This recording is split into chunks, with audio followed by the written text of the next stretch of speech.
नमस्कार मित्रांनो, स्वागत आहे तुमचं पुन्हा एका नवीन अशा रोमॅन्टिक लव्ह स्टोरीमध्ये. तर मग चला सुरुवात करूयात आजच्या या भागाला. माखन काका, गाडी मीनू के घर की तरफ मोड़ी है, शुभांगी त्याला डोळे पुसत बोलली. लेकिन हुकुम, आपने सुना नहीं, ती चिडून बोलली. जी हुकुम. मग माखनने गाडी मीनूच्या घराकडे वळवली. इकडे आरंभच्या गाड्या रेवाडीमध्ये दाखल झाल्या. सगळं गाव सामसूम होतं, कारण मध्यरात्र उलटून गेली होती. राघव गावाच्या वेशीवरती त्याचीच वाट पाहत होता. कुठे तो? आरंभने विचारलं. गावाच्या बाहेर त्याच्या मामाचं शेत आहे, तिथेच लपलाय. खबरी लक्ष ठेवू नयेत त्याच्यावर, राघव बोलला. मग गाड्या पुन्हा वळाल्या आणि विजय ज्या ठिकाणी होता त्या ठिकाणी आल्या.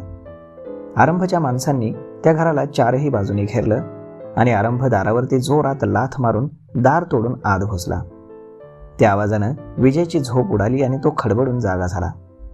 पण त्याला काही समजायच्या आतच आरंभ त्याच्या कपाळावरती बंदूक ताणून त्याच्या समोर उभा होता. आरंभला तसं पाहून विजयचे तर होशच उडाले. त्याच्यासोबत त्याच्या मामाचा मुलगाही होता, जो जवळपास त्याच्याच वयाचा होता.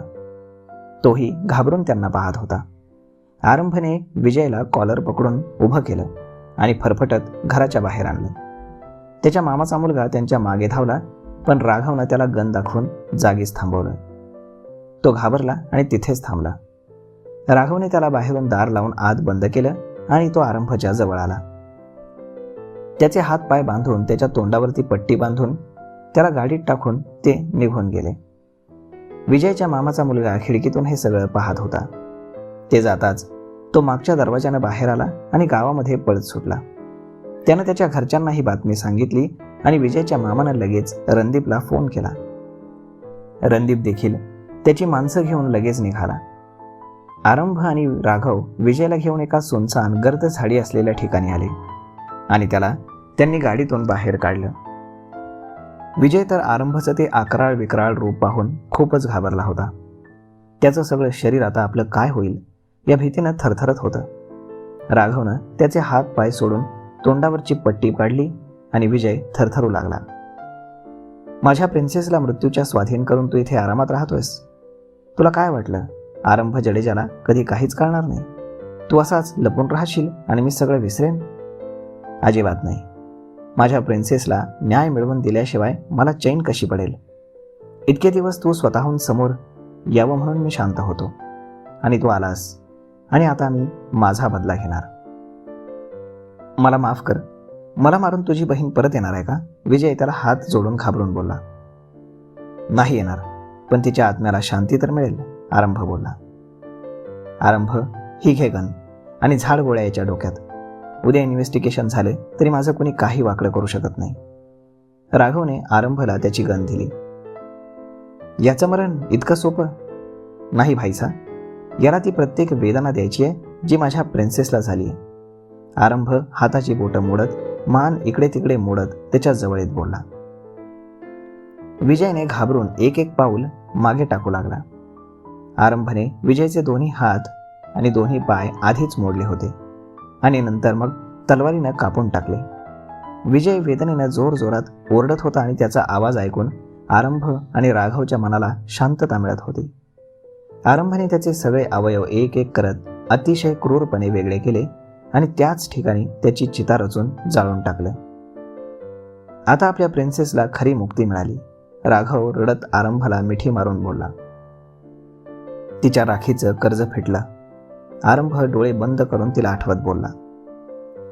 इकडे रणदीप शेखावत आणि विजय त्याचा मामा विजयला शोधत होते, पण त्याचा काही पत्ता लागला नाही. अखेर सकाळी रणदीप शेखावत आणि त्याचा मुलगा अमर हवेलीत आले. अरे वा, आज हमारा प्यारा दुश्मन हमारे हवेली में, बात कुछ समझ ना आई, आरंभ कुत्सितपणे हसत बोला. मेरा बेटा कहाँ है? रणदीप बोला. ये क्या तुम्हारे सामने? राघव अमरकडे पाहत बोला. मेरा बेटा विजय, वो कहाँ है? रणदीप त्याला चिडून बोलला. हमें क्या पता? आरंभ बोला. देखो आरंभ, मानता हूं कि मेरे बेटे से गलती हुई है, एक बार उसे माफ कर दो. गलती? गुन्हा केलाय त्यानं. असा गुन्हा जो कधीच माफ होऊ शकत नाही. तुझ्या मुलामुळे माझी प्रिन्सेस तिने जे भोगलंय ते तू कधीच समजू शकत नाही. तुझ्या मुलामुळे माझे डॅड आणि माझे दादीस आम्हाला सोडून गेले. तुझ्या मुलामुळे माझी ही हसती खेळती हवेली आज विरान झाली आणि तू म्हणतोयस त्याची चूक झाली. आरंभ दात आवळत बोलला. तुम्हारी हर बात सच है. तुम उसे पुलिस के हवाले कर दो, वो अपने सारे गुनाह कबूल करेगा. रणदीप त्याला हात जोडून बोलला. पगला गए हो क्या शेखावत? राघव हसत बोलला. उसे पुलिस के हवाले करें ताकि केस बने, कोर्ट में दलीलें पेश हो और इसमें सालों निकल जाए और तब तक तुम्हारा बेटा आराम से जिंदा रहे, खुशी मनाए. तुम्हारा बेटा अब किसी के हाथ नहीं लगेगा. राघव क्रूरपणे हसत बोलला. क्या किया तुम लोगों ने उसके साथ? रणदीप घाबरून बोलला. काट कर जला दिया. आरंभ अतिशय क्रूरतेनं बोलला आणि ते ऐकून रणदीप सुन्न झाला. अमर देखील शॉक होऊन त्यांच्याकडे पाहत होता. मेरी बहन के साथ उसने जो किया उसकी सजा उसे मिल गई. अब मातम बनाने की बारी तुम्हारी है, हिसाब बराबर. आरंभ अतिशय क्रूरपणे हसत बोलला. शेखावतच्या डोळ्यात पाणी आलं आणि त्याच्या छातीत कळ उठली. अमर त्याला तिथून घेऊन हॉस्पिटलमध्ये गेला, परंतु अर्ध्या रस्त्यातच त्याचा मृत्यू झाला होता. अमरने त्याच्या बापाला मरताना पाहिलं होतं आणि म्हणून तोही सूडबुद्धीनं पेटून उठला. त्यानं सगळ्या जडेजा परिवाराला खतम करण्याची शपथ घेतली आणि त्याच रात्री त्यानं आरंभची विश्वासू लोक पैशानं विकत घेतली आणि काही अट्टल दरोडेखोर लोकांना बोलावून हवेलीवरती हमला केला. त्यानं त्यांना फक्त जडेजा परिवाराचे वारस मारायचे असं सांगितलं होतं, कारण त्यांच्या मरणाचं दुःख आणि त्याच्या परिवाराचा आक्रोश त्याला पाहायचा होता. या दरोड्यामध्ये त्या निर्दयी लोकांनी शौर्य, रतन, खजानसिंग, राघवला जिवे मारलं.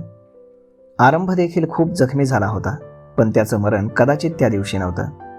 गावातली लोक मदतीला धावली आणि तो वाचला. तब्बल 1 महिनाभर तो कोमात होता आणि हॉस्पिटलमध्ये त्याच्यावरती उपचार सुरू होते. जेव्हा तो शुद्धीवर आला तेव्हा आपल्या परिवारासोबत जे काही झालं ते ऐकून तो एकदम बदलून गेला. त्याला आता या सगळ्यांचा बदला घ्यायचा होता आणि तो घेणारच ही काळ्या दगडावरची रेख होती. आणि शुभांगीला हे मान्य नव्हतं. तिचं हसतं खेळतं घर नष्ट झालं होतं. तिनं आरंभला आपण इथलं सगळं सोडून आपल्या परिवाराला घेऊन हा देश सोडून जाऊ आणि नवीन सुरुवात करू असं सुचवलं, परंतु यासाठी आरंभ तयार झाला नाही.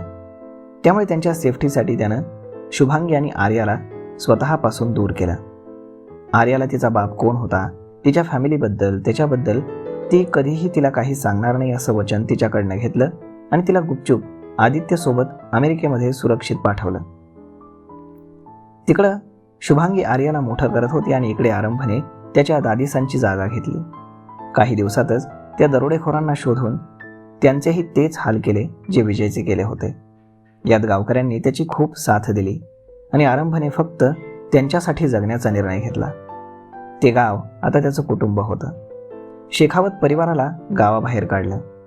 हवेलीवरती झालेल्या दरोड्यामध्ये त्याच्या विरोधात पुरावे न मिळाल्याने अमर शेखावत जिवंत राहिला, पण आरंभ पुढे त्याला काही करता येत नव्हतं. अशा पद्धतीनं हे सगळं घडलं होतं. हा वर्तमान काळ तुलसीकडून आपल्या वडिलांची ती कहाणी ऐकून आर्याला खूपच भरून आलं. ती रडत तुळशीच्या कुशीत शिरली. तुलसी देखील तिला मिठीमध्ये घेऊन रडत तिच्या पाठीवरनं हात फिरवू लागली. आता तरी तुला समजलं ना तुझे बाबासा असे कठोर का झालेत? त्यानं तुझा जीव वाचवण्यासाठी त्याचं प्रेम, त्याची प्रेरणा, शक्ती, शुभांगी तिला स्वतःपासून दूर केलं. तुझ्यासाठी त्या दोघांनी आयुष्यभर दूर राहण्याचा निर्णय घेतला, फक्त तुझ्यासाठी, तुलसी म्हणाली. तर मग मित्रांनो, आता तुमच्या लक्षात आलं ना की नक्की काय झालं होतं ते. परंतु स्टोरी एवढ्यावरच संपत नाही मित्रांनो. अजूनही पुढं बरंच काही बाकी आहे. ते पाहूयात आपण पुढच्या भागामध्ये. तोपर्यंत तुम्हाला आजचा हा भाग, ही लव्ह स्टोरी कशी वाटली हे तुम्ही आम्हाला कमेंट करून नक्कीच सांगा. आणि जर आवडली असेल तर आपल्या जवळच्या मित्रमंडळींसोबत देखील हा व्हिडिओ तुम्ही शेअर करायला विसरू नका. धन्यवाद.